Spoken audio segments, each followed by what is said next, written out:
Módulo 2, la ilustración. ¿Qué es la ilustración? Aquí hay algo muy importante que aprender.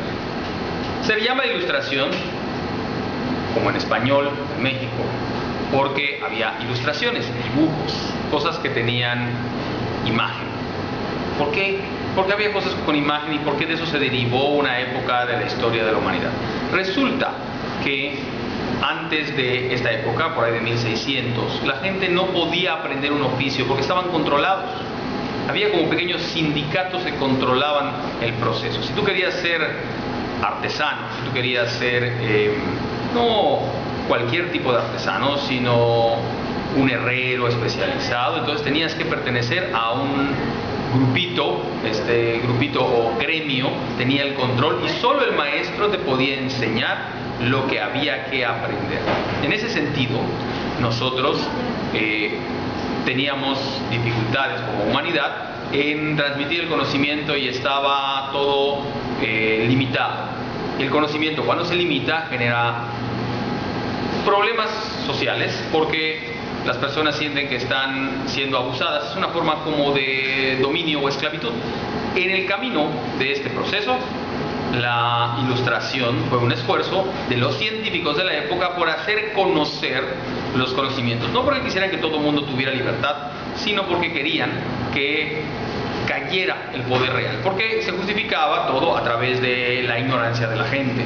Como la gente no tenía dominio, entonces solo aquel que decía que tenía que ser el rey, porque era descendiente de Carlomagno, a quien le había puesto la corona el Papa, entonces Dios lo había elegido, solamente ellos podían ser, y porque Dios participaba en todo. La gente en aquel entonces creía francamente que Dios participaba hasta en el soplo del viento. Como algo se había negado, todos habían negado todo. O sea, nadie creía que las cosas tenían una forma lógica, una razón, una causa natural. Esas causas no se conocían.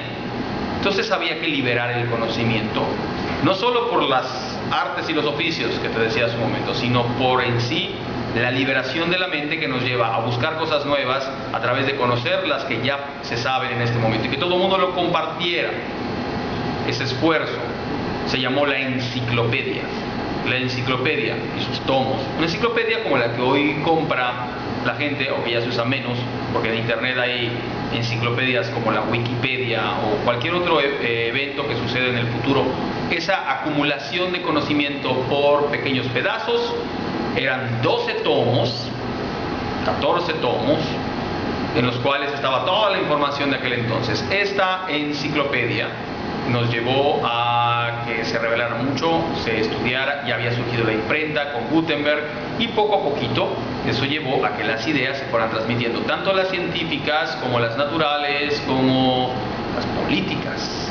Y entonces estas ideas políticas empezaron a cambiar el panorama y la gente empezó a pensar distinto. También la religión empezó a cambiar porque hubo crisis, porque la verdad puede ser una, revelada o no por un Dios, pero los que manejan la religión, religiosos y gente no religiosa pero que la maneja, siempre quiere que no sepas porque es mejor. Todo aquel que quiere tenerte bajo su control quiere que no te enteres de algo.